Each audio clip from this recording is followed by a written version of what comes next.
Today, we're going to talk about our grammar and usage. Let's talk about adjectives and adverbs. Adjectives and adverbs are modifiers. They give additional information.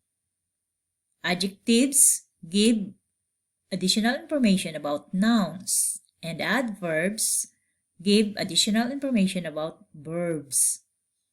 For example, the coastal region is known for its foggy nights. Coastal is an adjective. It gives additional information about region. And foggy is also an adjective. It gives additional information about nights. Acting quickly, Superman prevented an earthquake from completely destroying the state of Hawaii. Quickly is an adverb. It gives additional information about acting.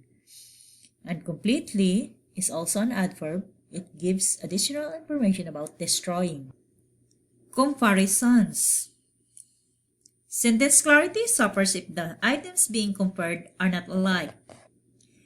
The words as and than are often part of the structure of comparison sentences. A clear and correct comparison structure may employ either an as blank as phrase, as blank than phrase.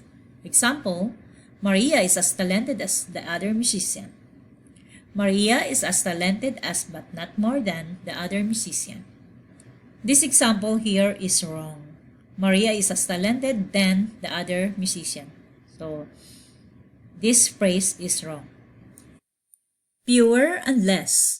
When describing countable items, we use fewer. For example, there are fewer doctors in the job market this year. When describing uncountable items, we use less.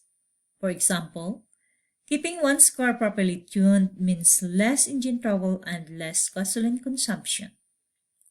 Note, uncountable items is not necessarily an immeasurable item. For example, gasoline may be measured but not counted. That's it for today. Thank you for watching. This is Emmy. Have a good day. Bye-bye.